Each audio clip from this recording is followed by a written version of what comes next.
Hello, my name is Keith Haswell and I'm a professional astrologer with 40 years experience in the business now, over 30,000 clients worldwide. It's my pleasure to welcome you to this particular video on the meaning of your dreams. Now, I've released 150 odd videos now, so obviously the early ones covered the important things that are introductory type of messages, like your chakras and your centers and the nature of reality, and also the self-esteem and shame and ending guilt and building your self-image. These type of videos and the basics of astrology and things like that, these type of videos are very, very important to build you up in consciousness so that you can relate to the later videos that I'm producing now. Obviously, the videos that I'm producing now are very deep and very esoteric and will be difficult for you to relate to unless you've gone through those earlier videos of mine, at least the latest 10. The latest 10 that I've done are very powerful videos, but they all build you up in consciousness so that you can relate to the type of videos that I'm now releasing, which are very esoteric and very powerful.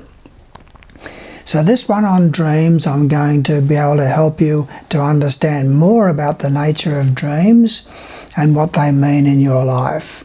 So just sit back and relax now and enjoy the journey here with me. We all suspect that dreams contain some sort of coded messages that we find it hard to understand and comprehend what that code is. That there is somehow within our dreams some sort of message from our higher self or our soul or our future self or other inner friends about adjustments to the direction that our life is heading in. It seems to be, however, that this is in code that we don't understand the code. We perceive intuitively that the fragments of dreams that we do bring back into our waking consciousness are only very tiny fragments of what there was really there within that dream. I am going to share with you some of the truths about dreams and about the dream world that I feel that you can actually integrate and take into your belief patterns as they stand at the moment, and therefore into your consciousness and your understanding. You move gradually into the dream world in stages after you close your eyes at night. After closing your eyes, you begin to relax your body. Your breathing rate changes. You toss and turn a bit, but then you find that favourite sleeping position. As your breathing rate slows down even further, it sends a message to the brain to relax the whole body, to release the tension and the angst from your daily routine. The brain waves then start to slow down from the beta level, roughly 21 cycles per second, and enter the alpha frequency around 14 cycles per second.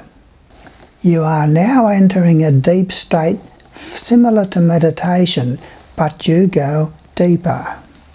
Your brain slows down even further to roughly 7 cycles per second, where you enter the theta level of brainwave frequency. Now you are entering a very deep state of sleep. The brain may then go down into the delta level, roughly 4 cycles per second. You are now totally unconscious in the deepest level of sleep. All of this procedure takes approximately 90 minutes. From the time that you lie down to the time that you reach that level of sleep. At this stage, after 90 minutes of sleep, your brain then starts to speed up and to increase the frequency from the delta level into the theta level and perhaps even into the alpha level of brainwave frequency. And you now metaphorically come to the edge of a window. A very big window, but nevertheless there at the edge of a window. And you wait at that window. We're speaking in metaphor here, remember? Your quiet brain now starts to release high voltage energy and high voltage electricity from the oldest portion of the brain, from the brain stem. From that reticular brain flowing randomly into other areas of the brain. Very similar to an electrical storm. Firstly into the cerebellum and then into the midbrain, that of the limbic brain, and into the various endocrine glands that are located in that region. This electrical charge, high voltage electricity, is released and it stimulates the release of certain chemicals from the pituitary, from the pineal gland, from the hypothalamus, from the thalamus. These chemicals flow into the ancient brain, the brain stem, into the cerebellum. It flows then through into the midbrain, into the newer portions of the brain, to the frontal lobes and the temporal lobes and other portions of the cerebellum and the cerebral cortex. This flow of electricity and this flow of chemicals activates certain memories there within your brain. Old memories that have otherwise been forgotten, and new memories that have not even yet been thought. Fragments of thought and fragments of feeling. Not unlike electrical probes that they use to touch certain portions of the brain and to release certain memories. So these chemicals and these electricity charges release fragments of memory and fragments of feeling there within your brain. These memories old and these memories new. In order to make sense out of this chaos, a story is woven. These fragments of thought, these fragments of feeling are woven delicately and rapidly into a story. Perhaps a story that has been waiting to be told. Perhaps a story that has been spontaneously created there within the consciousness, albeit your sleeping consciousness. But nevertheless, a story is being told. You stand at your metaphorical pane of glass.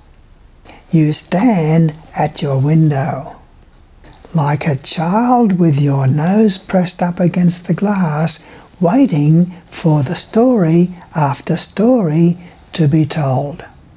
You spend the night with your nose pressed up against the glass, against the window into your dreams, watching the stories as they are released. Sometimes these stories have meaning. Sometimes they are just gibberish. Then, before you awake, you back away from the glass, sometimes reluctantly, but sometimes eagerly, especially if it was a nightmare. You back away from the glass and you wake up.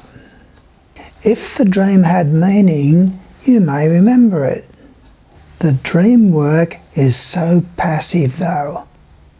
As you watch and witness, then generally forget.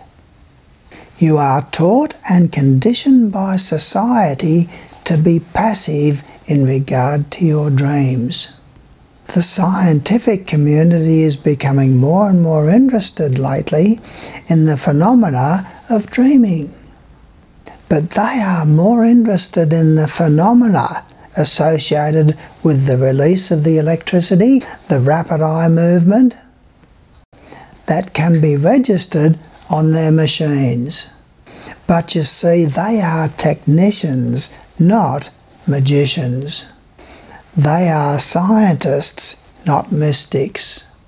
The soft scientists, psychologists, sociologists, etc., may not be so interested in the electrical phenomena, but when you come to them with a dream, seeking its meaning, they urge you to hang on to that dream, sometimes for months, sometimes for years, while they have session after session with you to interpret the meaning of that dream, meanwhile filling their bank book. You do have the power, however, to move from the passive witness of your dreams to the active entry into that dream world, where your dreams can come alive, and you can use your dreams magically to create the events and conditions of your life in a new and miraculous way. For me to share that information with you, however, would be taking you far beyond what your current belief patterns will allow. I do, however, want to share other information with you about your dreams and about the dream world that you can relate to and integrate into your understanding. In order for you to take full advantage of your dream world, it is vital initially to understand why you do dream in the first place. Why is it that after 90 minutes after you go to sleep, after you have reached the deepest level of sleep and therefore fulfilled that function, your brain begins to be active again, and in its activity releases high voltage electricity from the brain stem? Why does that happen? Certainly that phenomena will release chemicals from the various sections of your brain and will cause the release of old and new memories. But why does that happen? The first reason among many is that you dream because dreaming repairs and maintains and grows the stuff of reality creation.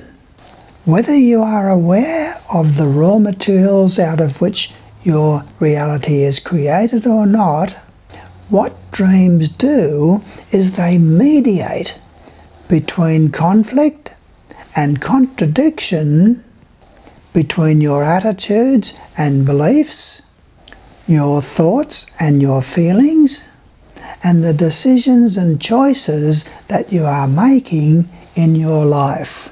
There are often conflicts between what you believe and between what your thoughts and your feelings are. There are often conflicts between one of your attitudes and your feelings about things. There is conflict and there is contradiction that exists there, and it is in the dream world while you sleep that these conflicts and these contradictions are resolved. Also, with regard to your tools of creation, and everybody has the same three tools: desire, imagination, and expectation or expectancy. The dream world is where these tools are sharpened and replenished. These tools get exhausted. I have no more desire, you say to yourself. I cannot imagine anything any more. I have lost any expectation. But every night in your dreams your tools are sharpened and replenished. Each morning you can then waken refreshed, with your reservoirs of desire, imagination and expectancy replenished and refreshed. Also, dreaming and the electrical discharges heal and replenish the generating energies. They heal and replenish trust. They heal and repair value. Dreams heal and repair happiness, joy, and gratitude. So often you need to sleep on it. And when you wake up, you feel a greater level of trust. Your gratitude may be replenished even though it's diminished by noon. The happiness and joy in your life is replenished until over breakfast you reflect upon how miserable your life really is. Dreams also heal and repair the sustaining energies of love, intimacy, and caring. Secondly, dreams repair, grow, and sustain the body. For bodily health, it is essential that you dream. Infants, for example, spend most of their time sleeping, not because they're tired, but because they need to dream. It is essential for bodily health. It would be ideal if the fetus could stay in the womb for another 9 months, but it must be brought out, otherwise it'll be impossible to get it out of there. So it is brought to birth, but the brain is not fully developed. Neither is the immune system, the digestive system, the lymphatic system, and the endocrine system. Therefore, not just sleep is required to develop these systems, but dreaming. But even into your childhood, adolescence, and adulthood, dreaming is vital for the sustaining and the development and the healing of these systems. It is vital to your very survival. Anyone who is deprived of sleep for long enough will go bananas. They will ultimately be sick and they will die.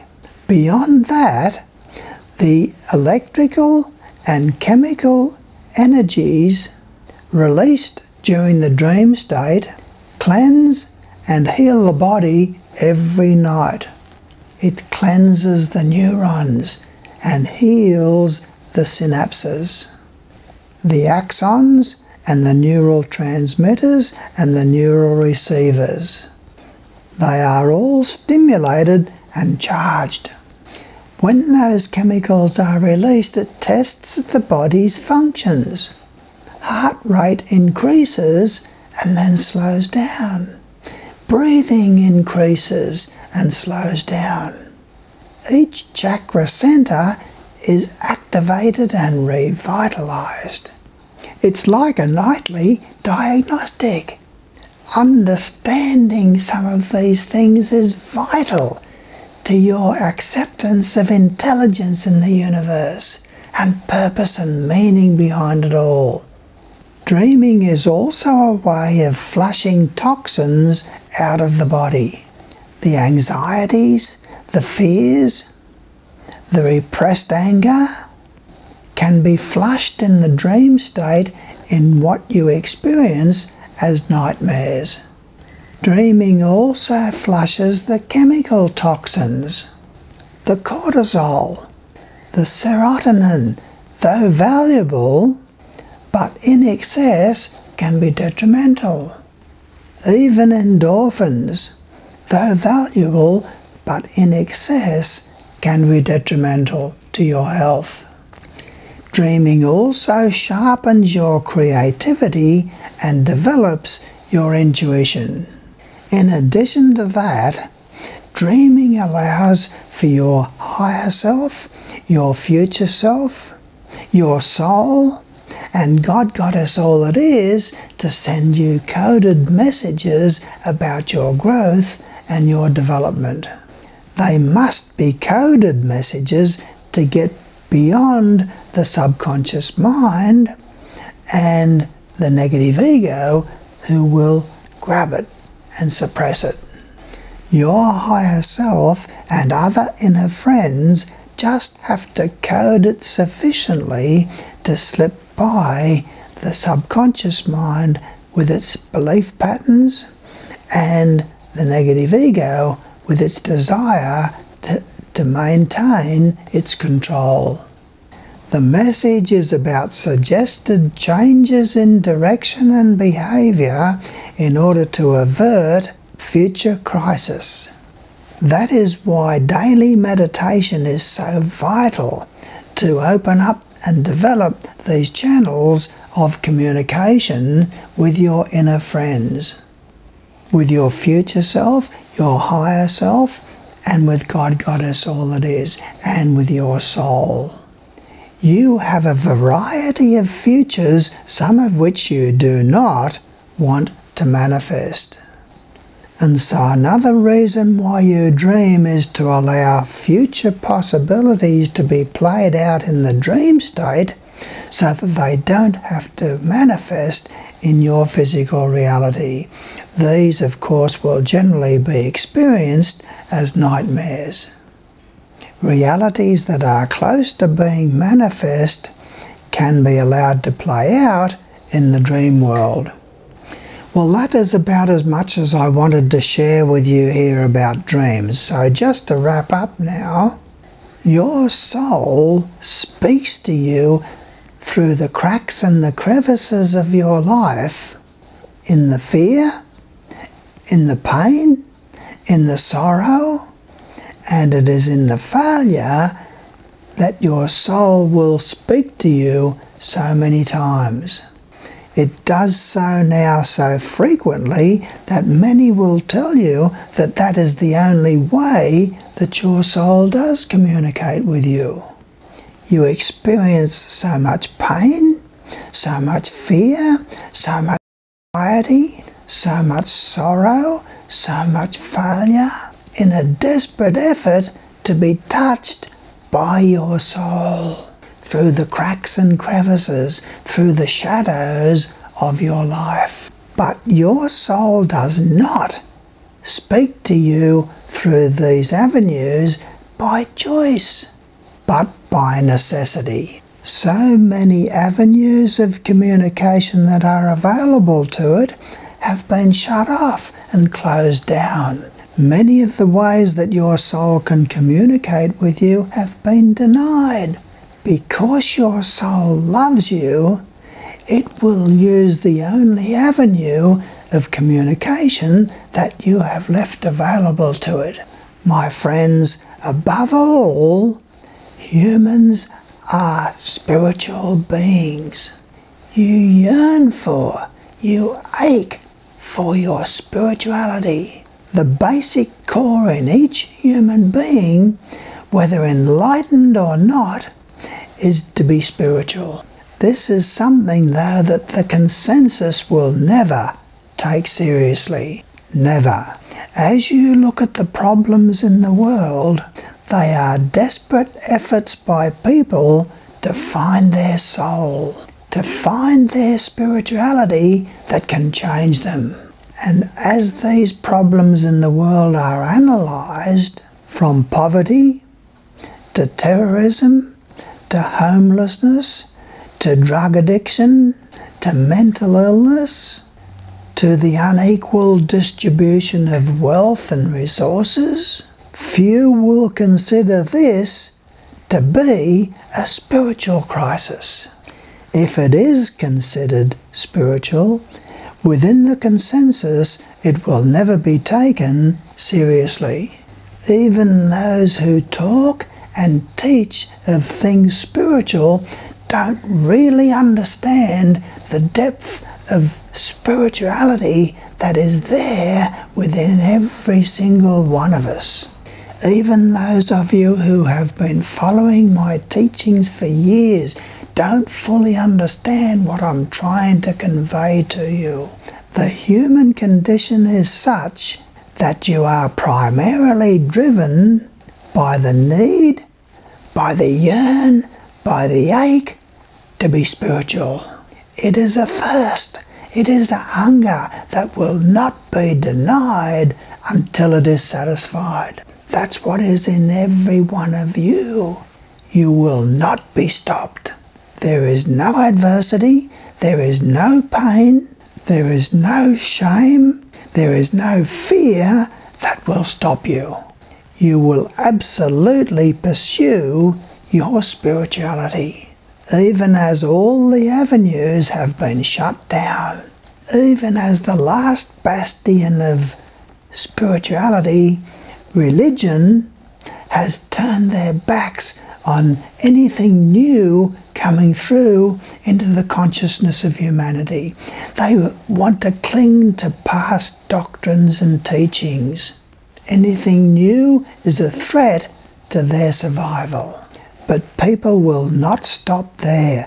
If they cannot find it through these avenues, they will create crises of terrorism, homelessness, poverty, hunger, etc., out of which can emerge their spiritual inspiration to change, to grow, to catapult themselves forward. It's been a great pleasure to have this opportunity to be able to talk with you on this vital topic of our dreams, but the most important part of this is to convey to you the power of your spirituality. It will not be denied. I urge you now to pursue my 3 intensives. You've got 12 CDs there available free of charge through my website. Listen to those 12 CDs and watch my videos, especially the early videos and the latest 10 or so videos, to bring yourself up to speed. But most importantly is to go through intensive number 2 and intensive number 3 by having your horoscope number 3 done. By having your horoscope number 3 done, it gives me an opportunity to tell you things about the tests that you're facing in life and to tell you about your goodness, truth and beauty, to help you to unfold your power, strength and talent. And when you go through into my intensives 2 and 3, after you've paid for your horoscope number 3, you're entitled to go into those intensives 2 and 3 out of my deeper book, Coming Home: An Eternal Journey. There I share with you in a structured format understanding that will transform your life. All you've got to do is to look to the testimonials of people who've been through my 3 intensives, and they have had their lives transformed. So it's all there in a structured form that I can't put into videos. So it's nice to have this opportunity to be able to talk with you, and I look forward to working further with you. I wish you well in life in the future. Thank you.